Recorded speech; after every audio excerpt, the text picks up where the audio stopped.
Good morning, students. Today we will discuss about class 12th chapter number 6. Topic name is recursion. For CS student, recursion. What is recursion? So first of all, we will know about what is function.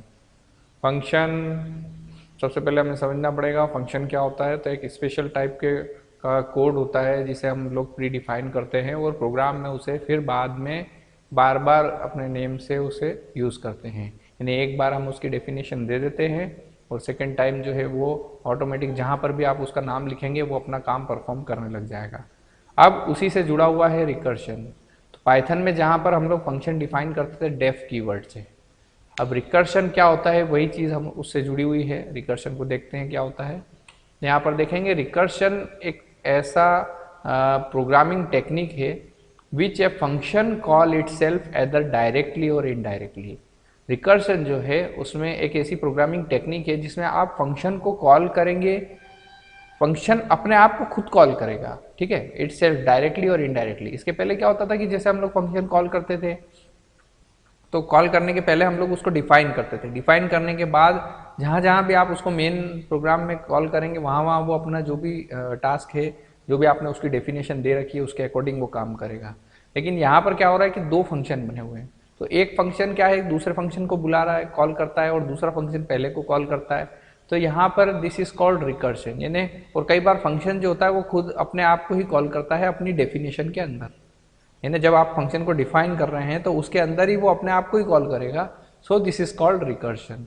तो recursion में देखिए यहाँ पर दो function है। Simple अगर हम देखें सिंपल फंक्शन में तो एक डेफ नाम का मैंने एक ये फंक्शन बनाया है और इसके अंदर एक और हमने डेफिनेशन दी रखी है, एक बी को भी डिफाइन कर रखा है, ठीक है। तो बी भी एक है और ए के अंदर ये इसकी डेफिनेशन है। सिंपली अगर हम this is a function calling in common function. Next is recursive function क्या होता है। तो यहाँ पर जो हमने देखा था वो था सिंपल फंक्शन कि एक फंक्शन डिफाइन करा और उसके अंदर उसकी पूरी डेफिनेशन हमने डिफाइन करवा दी। डेफिनेशन इन द सेंस कि हमें उस फंक्शन से क्या करवाना है, ठीक है। तो नेक्स्ट अब हम इसमें देखते हैं रिकर्सिव फंक्शन क्या होता है। If a function call itself to complete its working, this is recursion, है ना। अगर कोई फंक्शन अपनी वर्किंग को कंप्लीट करने के लिए अपने आप को फिर से बुलाता है तो ये रिकर्शन कहलाएगा प्रोग्राम के अंदर। रिकर्शन में देखिए अब यहाँ पर हमारे सामने डेफ ए है ना, और ये ब्रैकेट्स से आप इस तरह से फंक्शन को डिफाइन करेंगे और उसके आगे कॉलन लगा देंगे। अब इसके अंदर हमें डेफिनेशन लिखना थी, लेकिन डेफिनेशन की जगह हमने क्या किया, फंक्शन को ही कॉल कर दिया वापस। यानी यही फंक्शन है और यही अपने आप को फिर बुला रहा है। तब यहाँ पर क्या होगा, इस केस को हम लोग बोलेंगे रिकर्सिव फंक्शन या इसको बोलेंगे रिकर्शन। जैसे यहाँ पर डेफ सम नाम का एक फंक्शन हमने बनाया और ये सम अपने आप को ही अपनी डेफिनेशन में कॉल करेगा, ठीक है। तो इसे जो है हम लोग रिकर्शन कहेंगे। नेक्स्ट हम एक छोटे से प्रोग्राम से देखते हैं, समझते हैं, तो आपको समझ में आ जाएगा। सबसे पहले रिकर्शन की कुछ कंडीशंस है वो मैं आपको बता दूं कि रिकर्शन में हमेशा एक इनिशियल पॉइंट या एक एंड पॉइंट तो होगा ही होगा, ठीक है। जब भी आप कोई रिकर्शन की डेफिनेशन कोई फंक्शन डिफाइन कर रहे हैं रिकर्सिव केस के लिए, तो यहाँ पर आपको इनिशियलाइजेशन या उसका एंड आपको सोच के रखना है। अदरवाइज अगर आपने उसका एंड सोच के नहीं रखा है या उसके लास्ट कंडीशन अगर आपने नहीं दी तो वो जो कंडीशन है वो फंक्शन क्या करेगा, बार बार अपने को कॉल करता रहेगा और प्रोग्रामिंग एरर हो सकती है। तो यहाँ पर हमें हमेशा रिकर्सिव फंक्शन में, और इस प्रोग्राम को आप पहले देखिए, सबसे पहले आपको सारी चीज़ समझ में आ जाएगी। हमें जो है फैक्टोरियल निकालना है। तो फैक्टोरियल के लिए हमने फैक्ट नाम का एक फंक्शन बनाया और जिसके अंदर हमने एक वैल्यू पास करवा दी n की, ठीक है। n एक वेरिएबल है जिसकी वैल्यू हमने पास करवा दी और n वो वाली वैल्यू है जो यूज़र देगा कि हाँ हमें कौन से नंबर का फैक्टोरियल निकालना है। तो फैक्टोरियल क्या होता है वो तो आपको पता ही होगा। अभी हम देखते हैं यहाँ पर कि उसे निकालेंगे कैसे। जैसे 5 का फैक्टोरियल 120 होता है, 5 × 4 × 3 × 2 × 1। सिमिलरली अब यहाँ पर भी वही वर्किंग चलेगी लेकिन कुछ अलग तरीके से। तो डेफ फैक्ट n, अब देखिए यहाँ पर जब n की वैल्यू 1 हो जाएगी यानी 1 के बराबर हो गई, ये कंपैरिजन है, तब हमें रिटर्न 1 मिलेगा। अब ये नया एक हमें कीवर्ड देखने को मिल रहा है रिटर्न। तो मैं आपको बता दूं कि जैसे प्रोग्राम के अंदर जो काम प्रिंट करता है वही काम जो है फंक्शन के अंदर रिटर्न भी करता है। रिटर्न भी वही जो वैल्यू हमें आउटपुट पे देना है वो हमें देगा, और प्रिंट भी क्या करता है, जिस चीज़ को हम प्रिंट मांग रहे हैं स्क्रीन के ऊपर वही चीज़ हमें वो देगा। तो यहाँ पर रिटर्न और प्रिंट में कोई ज़्यादा डिफरेंस नहीं है। तो आप लोग इसे समझे कि इस फंक्शन के अंदर जब n की वैल्यू 1 होगी तब हमें 1 रिटर्न मिल जाएगा। एल्स अगर ऐसा नहीं होता है तब क्या होगा कि n जो है उसके अंदर मल्टीप्लाई होगा फैक्ट n-1। अब ये देखिए फैक्ट तो फंक्शन था, तो यहाँ पर भी हमने इसी फंक्शन ने, अभी तो ये फंक्शन की डेफिनेशन ही है, तो इस फंक्शन ने अपने आप को ही कॉल किया और यहाँ पर n-1, तो n-1 तो आर्ग्यूमेंट है, ये तो कुछ भी हो सकता है, लेकिन इस फैक्ट ने देखो अपने आप को ही कॉल किया और अपने अंदर जो वैल्यू थी उसमें से -1 कर दी। अब देखो यहाँ पर मैं आपको बता दूं 90% केसेस में यही होगा कि इनिशियलाइजेशन के लिए कुछ वैल्यू 1 होगी, ठीक है, यानी रिटर्न आपको 1 मिलेगा लास्ट कंडीशन के लिए। ये इनिशियलाइजेशन नहीं है, ये समझिए आप 1 है ना। तो यहाँ पर जो है ये 1 जो है लास्ट या फर्स्ट कंडीशन के लिए रहेगा और सेकंड में रहेगा n-1, यानी एक एक कंडीशन कम होती जाएगी। जैसे इनिशियल में हम देखेंगे कि 5 वैल्यू है, तो 5 जो है देखो यहाँ पर देखो प्रिंट फंक्शन से आपको पता चल जाएगा। तो फैक्टोरियल इज, ये तो कमेंट है, और फैक्ट 5 हमने फैक्ट के अंदर वैल्यू हमने क्या पास की है 5, तो n की वैल्यू क्या हो गई। अब इस वाली लाइन को, इस फंक्शन वाले पूरे स्टेटमेंट को आप यहाँ से कंपेयर कीजिए, है ना। यहाँ पर फैक्ट n है, यहाँ पर फैक्ट 5 है, तो n की वैल्यू क्या हो गई 5 हो गई, ठीक है। अब देखिए जब n की वैल्यू है ना इक्वल टू 1, तो क्या 5 इक्वल टू 1 है क्या, नहीं है। तो अब हम देखेंगे ये कंडीशन जो है वो फुलफिल नहीं होगी, दैट मीन्स एग्जीक्यूट नहीं होगी। नेक्स्ट हम देखते हैं एल्स में रिटर्न करेगा, क्या करेगा रिटर्न, तो n इंटू, तो n की वैल्यू क्या थी 5 इंटू फैक्ट n-1, तो फैक्ट n-1, तो n की वैल्यू क्या थी 5-1, दैट मीन्स 4, तो यहाँ पर रहेगा n की वैल्यू 5 इंटू 4, जब 5 इंटू 4 हो गया दैट मीन्स कितना हो गया 20, ठीक है। तो मेमोरी के अंदर आप देखिएगा 20 स्टोर हुआ है। 20 के बाद अभी और भी केसेस चलेंगे, तो अब n-1 हो गया यानी 20, अब 20 जो है यहाँ पर, तो n की वैल्यू अब क्या हो गई -1 कर दिया है, तो यहाँ पर 4 आ गया, तो अब इस फैक्ट के अंदर क्या आएगा n की जगह 4, फिर कंडीशन चेक होगी क्या 4 1 के बराबर है, नहीं है साहब। तो अब हम चलते हैं एल्स की तरफ। एल्स में देखेंगे 4 इंटू फैक्ट n-1, तो फैक्ट n-1 दैट मीन्स 4-1, तो 4 इंटू 4-1 कितना 4 इंटू 3, तो 3, तो 4 इंटू 3 कितना हो गया। तो देखिए सबसे पहले स्टार्टिंग में क्या हुआ 5 इंटू 4, फिर 4 इंटू 3, अब इसके बाद आगे फिर देखते हैं, है ना। तो अब n की वैल्यू कितनी हो गई 3, तो क्या यहाँ पे फिर n यहाँ पर 3 हो गया। अब 3 जो है वो 1 के इक्वल है क्या, नहीं है। तो एल्स में फिर आते हैं हम 3 into fact n-1, that means 3 into 2, तो अब n की वैल्यू कितनी हो गई 2, तो 2 जो है वापस यहाँ पर जाएगा n की जगह। तो यही फंक्शन, क्योंकि यहाँ पर देखिए ना ये फंक्शन बार अपने आप को कॉल कर रहा है, तो यही फंक्शन जब कॉल कर रहा है तो जब तक यहाँ पर कंडीशन 1 नहीं हो जाती तब तक ये चलता रहेगा, ठीक है। जैसे लूप में चलता था वैसे ही यहाँ पर भी ये चलता रहेगा। तो देखिए अभी कंडीशन कितनी थी 2, तो अब n की जगह कितना आ गया 2, तो क्या n की वैल्यू चेक करेगा वापस से इफ स्टेटमेंट, क्या 2 जो है वो 1 के इक्वल है, नहीं है साहब। तो एल्स में चले गए, फिर 2 इंटू फैक्ट n-1 आ गया, ठीक है। तो n-1 दैट मीन्स अब n की वैल्यू कितनी हो गई 1, तो 2 इंटू 1 2, ठीक है। अब n की वैल्यू 1 हो गई, तो अब यहाँ पे जाके चेक करिए, तो फैक्ट 1, तो क्या n की वैल्यू 1 के इक्वल है, बिल्कुल है साहब। तो आपको लास्ट में क्या मिल जाएगा 1। अगर ये कंडीशन यहाँ नहीं होती तो फिर ये तो माइनस से लेकर के चलता ही जाता और लास्ट में जाकर के जो है मेमोरी डंप एरर आपको मिल जाती है और प्रोग्राम आपका जो है क्रैश हो जाता है। लेकिन हमें यहाँ पर जो लास्ट स्टेटमेंट है, एंड स्टेटमेंट, हमें बिल्कुल इसमें देना पड़ेगा, ताकि जब कुछ भी नहीं रहे लास्ट में तो वो वैल्यू, वो प्रोग्राम जाएगा कहाँ, तो उसका हमें जो लास्ट पॉइंट है वो तो हमें इसमें देना ही पड़ता है। तो फैक्ट फंक्शन आपको समझ में आया, तो 5 इंटू 4 इंटू 3 इंटू 2 इंटू 1, ये सभी का जब मल्टीप्लाई होगा तब यहाँ पर फैक्टोरियल 5 की जो वैल्यू है, ये जो फंक्शन यहाँ कॉल किया था ना, वो यहाँ पर वो फैक्ट 5 की वैल्यू हमें मिल जाएगी, दैट इज 120। देखिए यहाँ पर मिली। नेक्स्ट स्टेटमेंट की तरफ चलते हैं। रिकर्शन कैन बी 2 टाइप, 2 प्रकार का हो सकता है रिकर्शन। सबसे पहला डायरेक्ट रिकर्शन, जिसमें फंक्शन डिफाइन किया है और वो डायरेक्टली अपने आप को ही कॉल कर रहा है, ठीक है। दूसरा है इनडायरेक्ट रिकर्शन, तो इसके अंदर जो है इनडायरेक्ट रिकर्शन में सबसे पहले फंक्शन a है ना, डेफिनेशन a हमने डिफाइन किया, उसके अंदर b को कॉल किया है और b को डिफाइन किया, उसके अंदर a को कॉल किया। तो अब यहाँ पे देखिए b जो है जब भी हम ए के अंदर बी को कॉल करेंगे तो बी वाले डेफिनेशन को रीड करेगा कंपाइलर या इंटरप्रेटर। तो ये जब बी वाली डेफिनेशन को रीड करेगा तो उसके अंदर कॉल किसको किया गया है, ए को, तो वापस वो ए के पास जाएगा। अब ए की जब डेफिनेशन चेक करेगा तो वो बी को कॉल किया है, फिर वो बी के पास जाएगा, बी की फिर डेफिनेशन चेक करेगा तो ए को कॉल किया है। तो इस तरह से ये तो सर्कल चलता ही जा रहा है, चलता ही जा रहा है। तो इनडायरेक्ट रिकर्शन में क्या हो रहा है कि फंक्शन जो है वो अपने आप को इनडायरेक्ट तरीके से कॉल कर रहा है। तो ये साइकिल चलता रहेगा। कब तक चलेगा, तो जब तक हमारी मेमोरी फुल नहीं हो जाएगी, हमारे सारे ब्लॉक कंप्लीट हो जाएंगे, फुल हो गए, तो उसके बाद में आपको एक डंप एरर या क्रैश एरर आपको मिल जाएगी और प्रोग्राम आपका एग्जीक्यूट नहीं हो पाएगा, है ना। तो इस केस से बचने के लिए हमें यहाँ पर एक एंड पॉइंट देना पड़ेगा, जैसा कि हमने यहाँ दिया था n = 1 और रिटर्न 1। ठीक है, लास्ट में एक रिटर्न हमें कुछ ना कुछ करना पड़ेगा कि हाँ अगर इस पॉइंट पे जाकर के अब प्रोग्राम हमारा खत्म हो रहा है तो बस इसके बाद हमें ये चीज डिस्प्ले कर देना और हमारा प्रोग्राम खत्म हो जाएगा। नेक्स्ट हम लोग देखेंगे यहाँ पर रिकर्सिव फंक्शन होता क्या है। तो रिकर्शन एक टेक्निक है which can be solve big computational problem and this repeated calling decrease the complexity of that program. अब आप सोचोगे कि हमारे पास फंक्शन था ही सही, तो हमने ये फंक्शन को अपने आप को कॉल करने वाला ये रिकर्सिव का जो मेथड है ये क्यों लेकर के आए। इसका बेनिफिट ये है कि हमारा जो प्रोग्राम होगा वो छोटा हो जाएगा। ठीक है, कंप्यूटेशनल प्रॉब्लम जितनी भी रहेगी वो सब डिक्रीज हो जाएगी, लाइन ऑफ कोड डिक्रीज हो जाएंगे और उसके बाद हमारा जो आउटपुट है वो हमें जल्दी मिल जाएगा। ठीक है, तो आपको एक चीज ध्यान रखना पड़ेगा कि ज्यादा कोड नहीं करना पड़ेगा और कम कोड के अंदर आप मैक्सिमम आउटपुट गेन कर सकते हैं by the help of recursive function.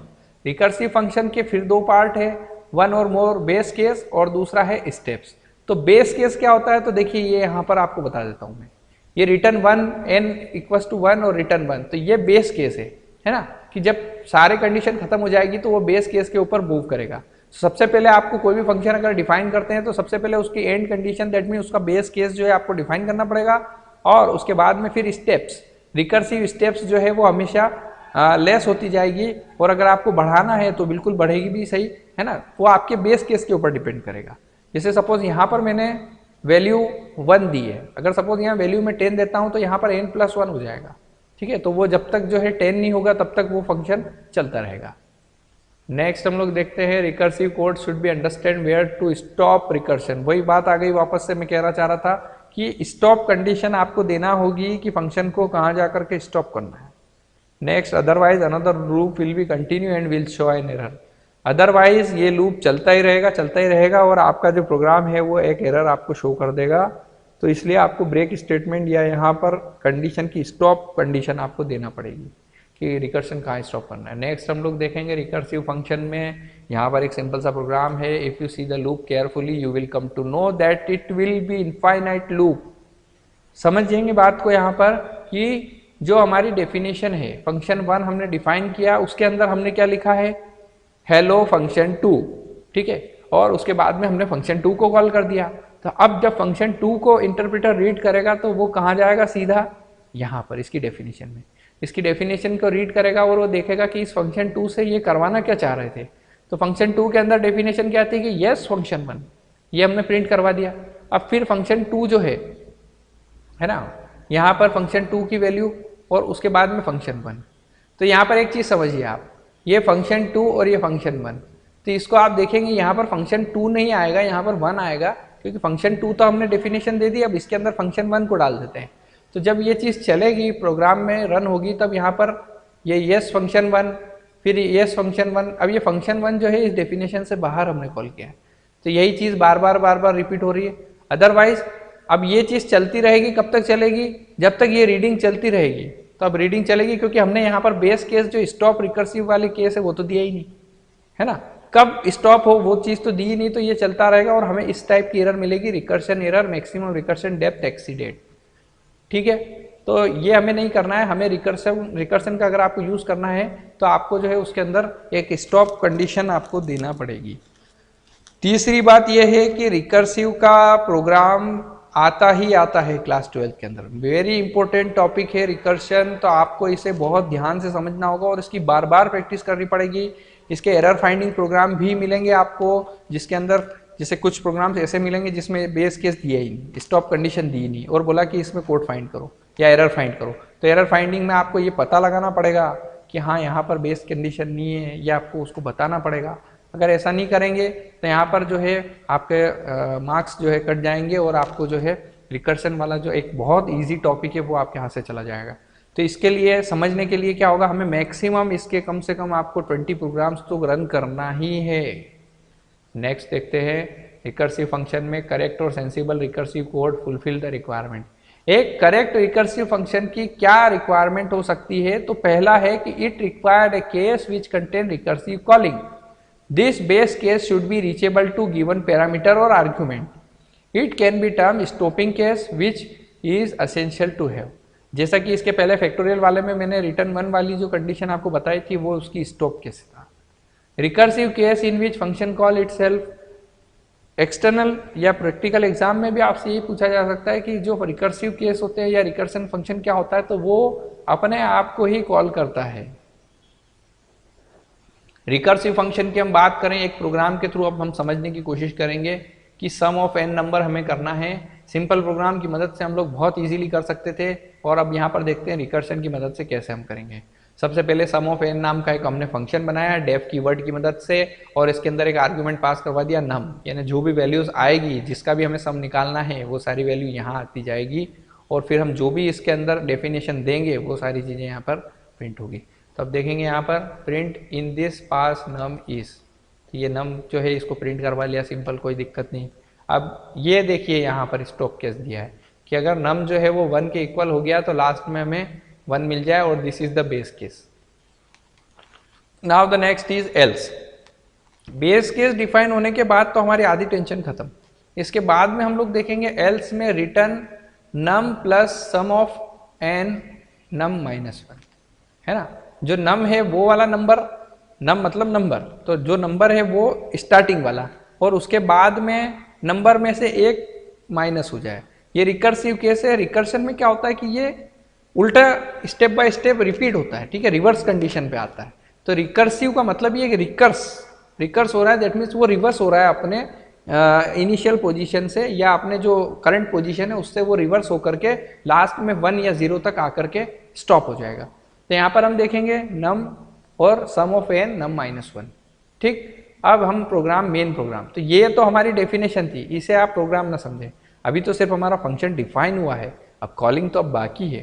तो n equal to enter a number, ये हमने यूजर से नंबर इंटर करवा लिया, ठीक है साहब। इसके बाद में क्या हो रहा है, num sum equals to sum of n, और ब्रैकेट में दे दिया n। अब एक चीज समझना, ये जो नम है और ये n, ये दोनों ही एक हैं, लेकिन यहाँ पर आप इन दोनों को अलग अलग वेरिएबल के थ्रू आपको शो करना पड़ेगा, क्योंकि प्रोग्राम में कुछ कंडीशंस ऐसी होती है, प्राइवेट और पब्लिक, 2 टाइप के केसेस होते हैं प्रोग्राम के अंदर। तो ये जो डेफिनेशन है यहाँ पर, ये जो नम है ये एक तरह से प्राइवेट पार्ट है, इसको हम लोग इस पब्लिक पार्ट के थ्रू एक्सेस करेंगे, यानी इसकी वैल्यू इसके अंदर आ जाएगी, ठीक है। आप एक बार इसको ट्राई करना, यहाँ पर नम है तो यहाँ भी नम लिख करके एक बार प्रोग्राम को ट्राई कीजिएगा। इसके अंदर देखिए इंटर ए नंबर, तो यूजर ने नंबर इंटर कर दिया 5, तो n की वैल्यू कितनी हो गई 5, ठीक है साहब 5 हो गई।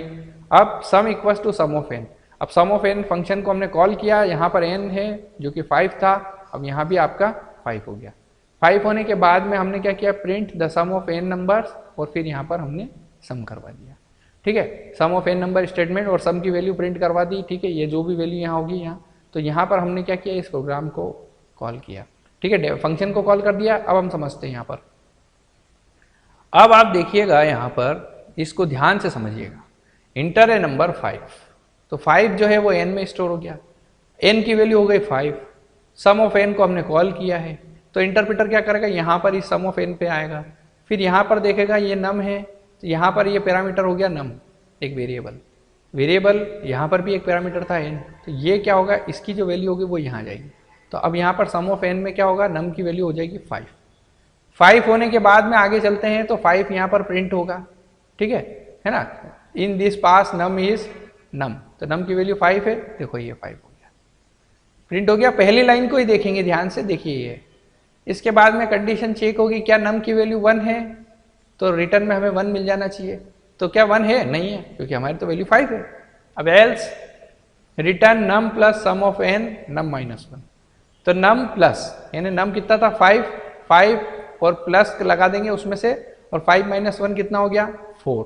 तो अब n की वैल्यू कितनी हो जाएगी 4 हो गई। अब 4 जो है जब यहाँ पर देखेंगे सेकंड इटरेशन में जब चलेगा तो num की वैल्यू 4, ये देखिए 4 आ गई।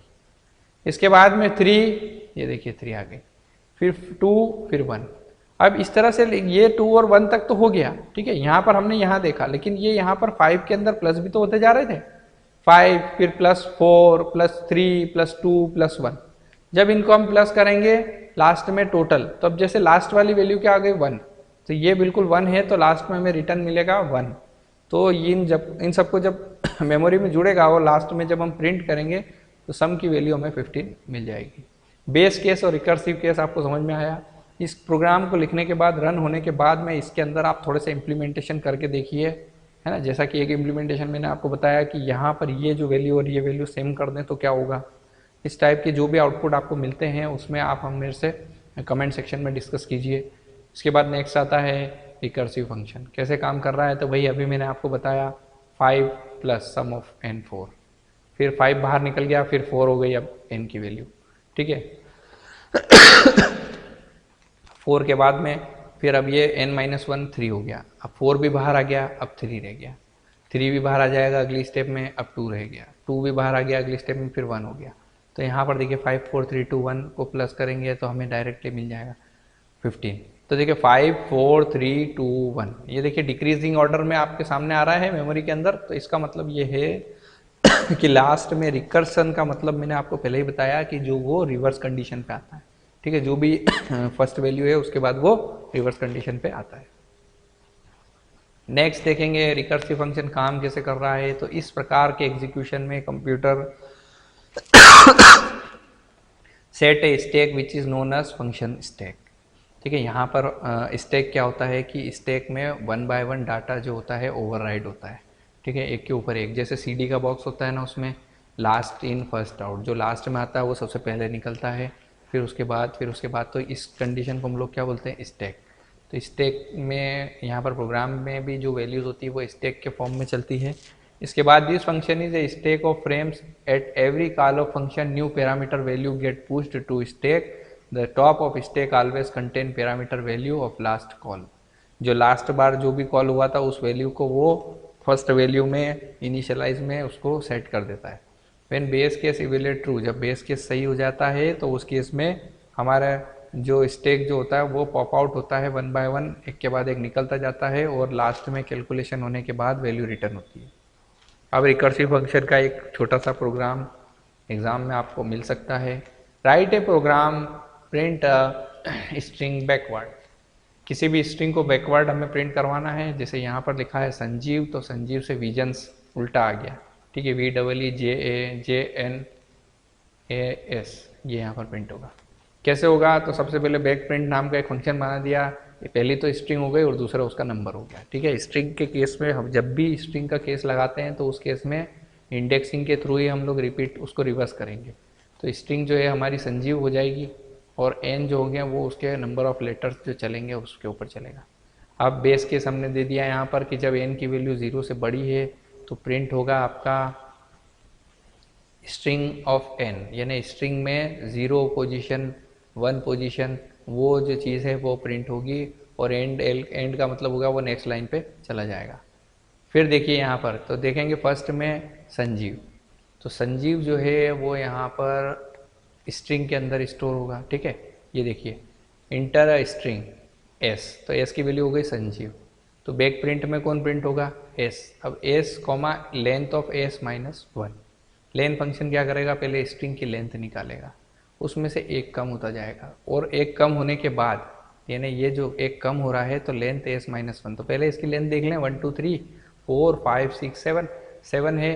तो यहाँ पर स्टार्टिंग में s जो होगा, ठीक है, s यानी स्ट्रिंग, तो स्ट्रिंग में हम देखेंगे 7, और उसके बाद में 7 -1 6। तो देखिए यहाँ स्ट्रिंग के केस में s की वैल्यू जो भी होगा स्ट्रिंग में आएगी, उसके बाद में यहाँ पे आ जाएगा आपका 7। अब देखते हैं यहाँ कंडीशन, n की वैल्यू 7 बड़ी है 0 से, हाँ बिल्कुल बड़ी है। तो हम क्या करेंगे, स्ट्रिंग ऑफ n जो है n की वैल्यू कितनी थी 7, तो वो 7 जो है यहाँ पर आ जाएगा। फिर 7 की जो वैल्यू है वो यहाँ पर प्रिंट करवा देंगे, ठीक है। तो 7 नंबर पे देखिए 1 2 3 4 5 6 7, 7 पे कौन है v, तो v हमारा फर्स्ट में प्रिंट हो गया। 1 बाय 1 लेटर प्रिंट होगा। जब n की वैल्यू होगी 6, तो 6 में 6 पोजीशन पे जो है स्ट्रिंग ऑफ n 6, तो 6 पे कौन है e, तो ये e आ गया, है ना। और अब ये 7 6 5 4 ये कैसे जा रहा है पीछे, तो ये यहाँ से जा रहा है कि बैक प्रिंट में स्ट्रिंग जो है वो तो रहेगी सही और n-1 होता जाएगा। तो जो भी st की वैल्यू है वो आपकी रहेगी, पूरा स्ट्रिंग नहीं, सिर्फ स्ट्रिंग में एक एक लेटर, तो ये यहाँ पर एक एक लेटर जो है वो यहाँ पर स्टोर होता जाएगा और n-1 होगा। n-1 दैट मीन्स पोजीशन एक कम होती जाएगी।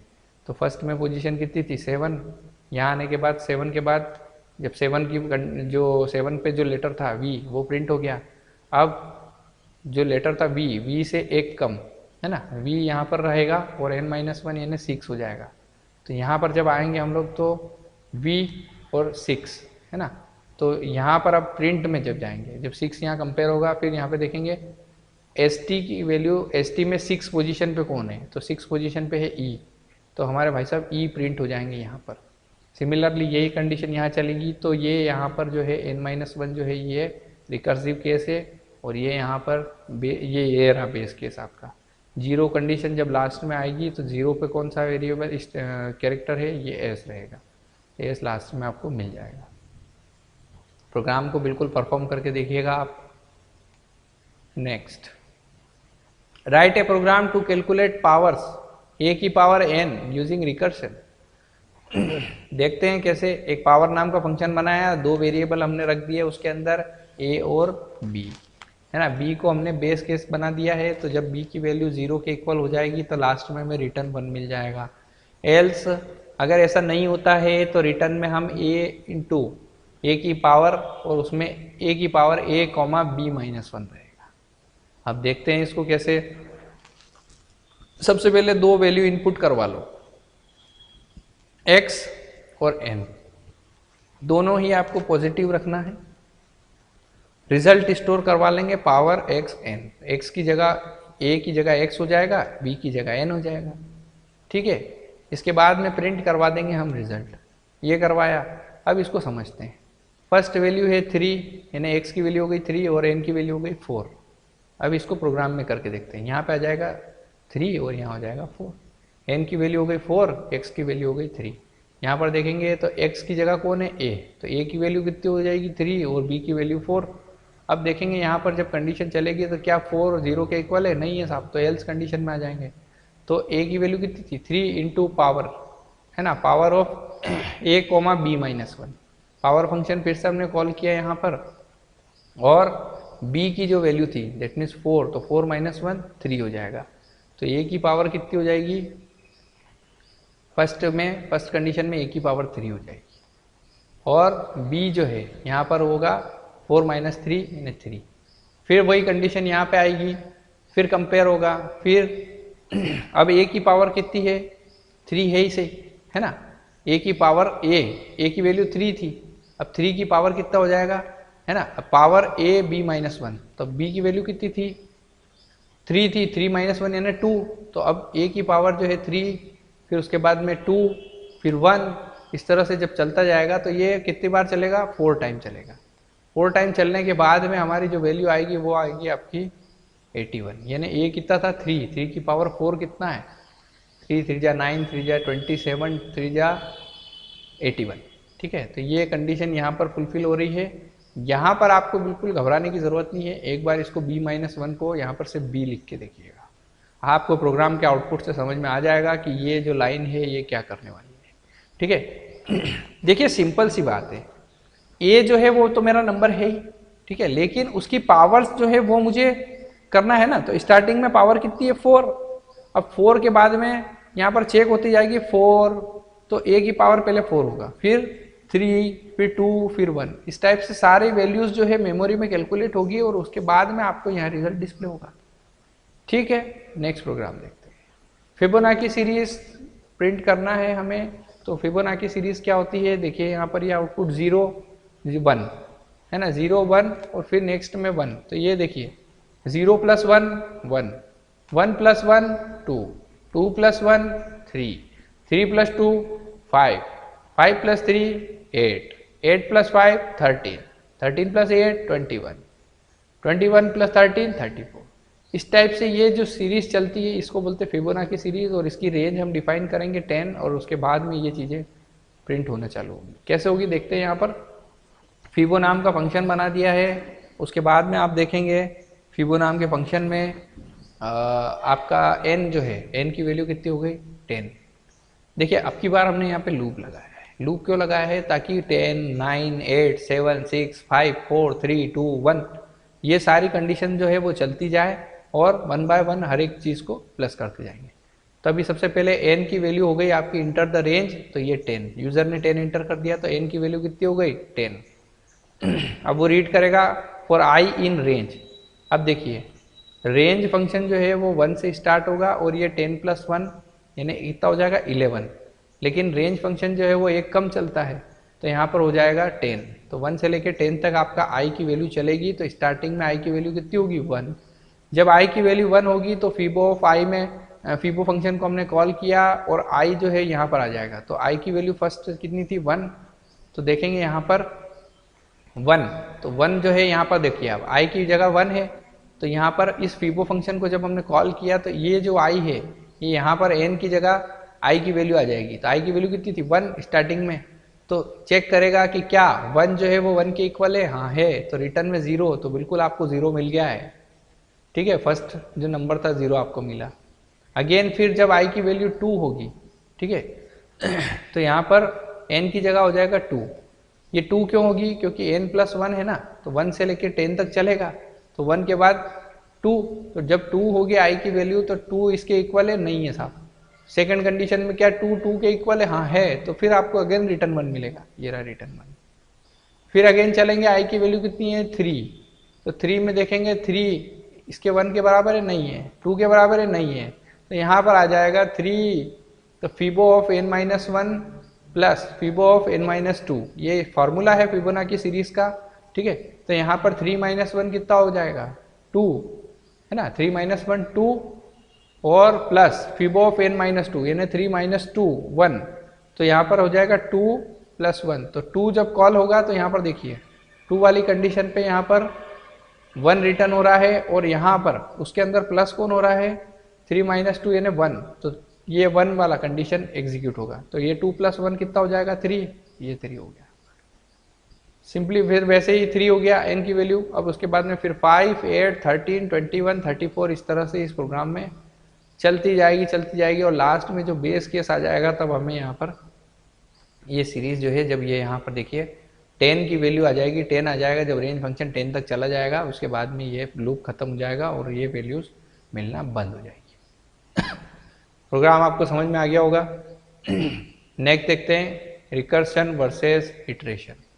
तो रिकर्शन वर्सेस इटरेशन को अगर हम देखें तो इसके पहले आपको ये मोस्ट इंपॉर्टेंट प्रोग्राम्स है, पहले इनको आपको समझना होगा। अगर मैं 1 बाय 1 आगे से आगे कंप्लीट कर दूंगा तो यहाँ पर आपको जो है पुराना जो होगा वो आपके माइंड से बिल्कुल ख़त्म होता जाएगा। तो आपको सबसे पहले ये जो इम्पोर्टेंट प्रोग्राम है जो एग्ज़ाम्स में आते ही हैं, तो Fibonacci series, power calculation, string को बैकवर्ड प्रिंट करवाना, इसके बाद में एक था सम प्रिंट करवाना है, इसके बाद एक फंक्शन कॉल करवाना है, फिर एक फैक्टोरियल वाला था। ठीक है, तो ये सारी चीज़ें ये आज के 5 से 6 प्रोग्राम हैं, ये इनको आपको बिल्कुल करना होगा। ठीक है, उम्मीद करता हूँ आपको समझ में आया होगा रिकर्शन, और ये प्रैक्टिस करेंगे तो आप बिल्कुल इसको कर पाएंगे और इसमें कोई घबराने की ज़रूरत नहीं है। बस एक बेस केस और लास्ट वाला जो केस है रिकर्सिव केस, ये 2 केस इसमें चलेंगे और मैक्सिमम केसेस में लास्ट में एक एक वैल्यू कम होती जाएगी। ठीक है, ये आपको ध्यान रखना है, रिकर्शन का फंक्शन यही है और इसको आपको समझ में आ ही जाएगा और आप बिल्कुल इसकी प्रैक्टिस करिए। ठीक है, नमस्कार।